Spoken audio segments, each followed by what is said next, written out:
प्रणाम।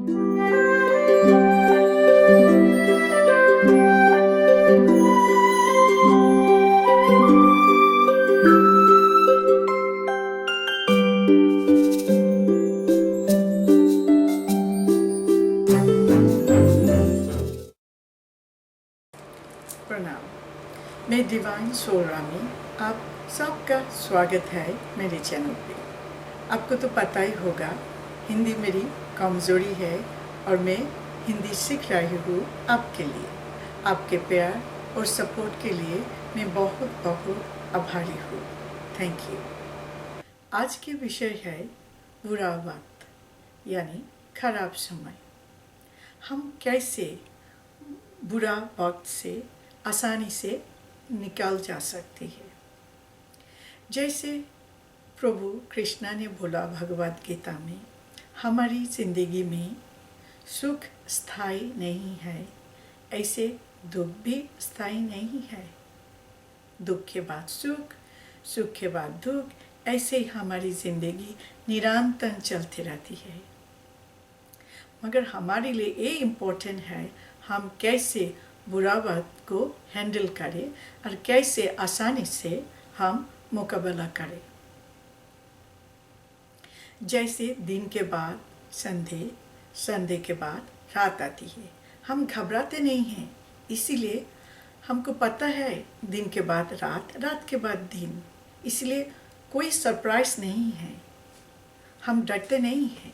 इसी तरह जब आपकी ज़िंदगी में सब कुछ अच्छे से चल रही है और आपको ये सोच लेना चाहिए इसके बाद कोई अनहोनी हो सकती है और आप मेंटली फिजिकली प्रिपेयर है, मीन्स आप मेंटली रेडी है।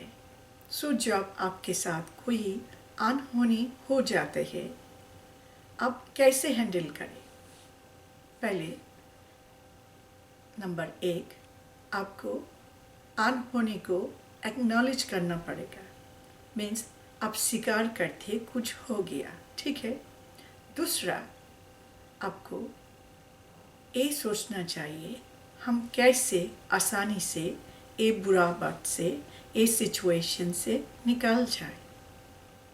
आपको घबराना नहीं, पैनिक नहीं होना चाहिए, हाइपर नहीं होना चाहिए। आप पैनिक होते हो, हाइपर होती हो, डर जाती हो तो आपकी बीपी बढ़ जाएगी, आपको हार्ट अटैक आ सकते हैं, स्ट्रोक आ सकते हैं। इसीलिए आपको शांत रहना, पहला नंबर 1 शांत रहना, घबराना नहीं। आप जब शांत रहिए आपको डिसीजन बहुत रैशनल होगा, लॉजिकल होगा, आप कोई गलत कदम नहीं उठाएंगे। आपकी एक गलत कदम आपके परिवार के लिए बहुत डेंजरस हो सकती है। ये आपकी और आपके परिवार के लिए बहुत भारी पड़ सकती है, इसीलिए आपको शांत रहना बहुत ही ज़रूरी है। ये हमारी ज़िंदगी इतना आसानी से स्मूथ नहीं चलने वाला है। आपको तो पता ही होगा ये दुनिया में नेगेटिव पॉजिटिव निरंतर चलती रहती है। जैसे दिन है ऐसे रात भी है। हमारी ज़िंदगी में सब कुछ अच्छा चल रही है, उसके बाद कुछ अनहोनी भी हो सकती है। ये बहुत ही नेचुरल है, मगर इसमें ज़्यादा इम्पोर्टेंट यही है हम कैसे वो बुरा वक्त को हैंडल करें। अब जब ज़्यादा पैनिक हो जाते हो, डरते हो, घबराते हो, क्या होता है हमारी शरीर में एक तरह के केमिकल रिलीज़ होता है, उसके कारण हमारी दिमाग ब्लॉक हो जाती है। हम जो डिसीजन लेती है वो रैशनल नहीं होता है, हम अच्छे से सोच नहीं सकते।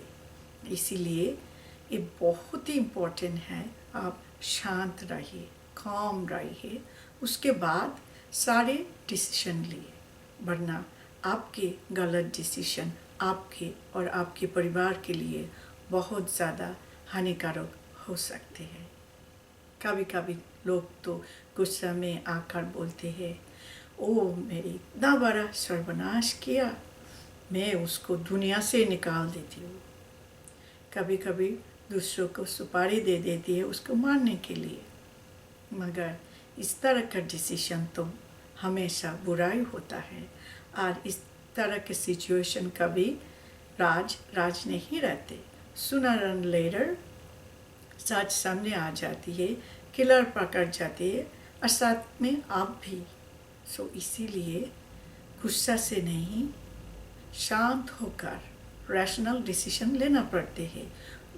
आपके साथ कोई अनहोनी होता है, जैसे एक्सीडेंट, इंसिडेंट, कोई बीमारियाँ, कोई मर गया, आपकी नौकरी छूट गया, कुछ भी हो गया, आप शांत होकर पहले आप एक्सेप्ट कर लीजिए, आप स्वीकार कर लीजिए। दूसरा, शांत रहिए, उसके बाद डिसीजन ले लीजिए क्या करना है। मैं आपको एक एग्जांपल देती हूँ। मैं एक पायलट भी हूँ। जब मैं एक स्टूडेंट पायलट थी तब हमें क्या सिखाते थे, कैसे इमरजेंसी को हैंडल करना, ये इस पर ज़्यादा जोर देते थे। इसीलिए प्लेन एक मशीन है, मेल फंक्शन तो हो ही सकते हैं, कोई सरप्राइज नहीं है। तो इसीलिए हमको सिखाते थे कैसे इमरजेंसी सिचुएशन को हैंडल करना। पहले ये सिखाते थे, कुछ भी हो जाए, कोई माल फंक्शन हो जाए, किसी अननेसेसरी लाइट आ जाए, शांत रहे, शांत रहिए, calm रहिए। उसके बाद ट्रबल शूट करिए, मीन्स फिक्स करने के लिए ट्राई करिए। वो फिक्स नहीं होता, उसके बाद इमरजेंसी डिक्लेयर कर दीजिए।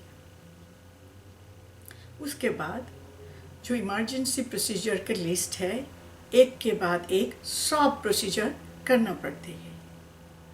एयर स्पीड को स्टेबल करना पड़ते हैं। उसके बाद नियरेस्ट एयरपोर्ट में लैंडिंग करने के लिए तैयार होना पड़ते हैं, और एयरपोर्ट ज़्यादा दूर है तो सेफ जगह देखकर एरोप्लेन के लैंडिंग करना पड़ते हैं।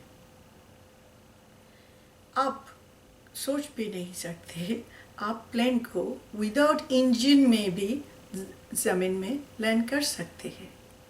आप जब सारे इमरजेंसी प्रोसीजर को फॉलो करेंगे, बिना इंजन से आप प्लेन को ग्लाइड करके सेफली ज़मीन पे लैंड कर सकते हो। मगर जब पीपल पैनिक हो जाती है, डर जाती है, घबरा जाती है, तब हार्ट अटैक आ सकते हैं।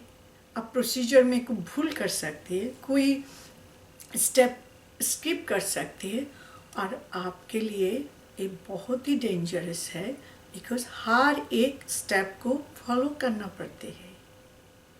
तब आप सेफली प्लेन को लैंड कर सकती है। वरना आप जब डर जाती है, घबरा जाती है, कोई स्टेप स्किप करती है, मिसिंग होता है, प्लेन का नाक नीचे आ जाती है, स्पिन करके नीचे ज़मीन पे गिर जाती है।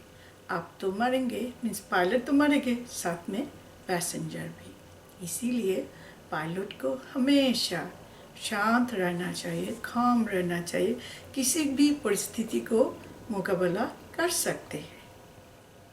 हमारी ज़िंदगी में ऐसे सब कुछ अच्छे चलने वाला नहीं है।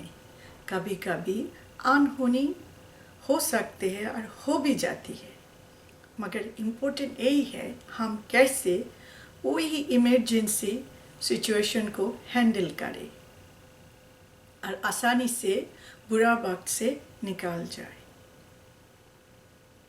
आज इसी तक, थैंक यू, जय श्री कृष्ण।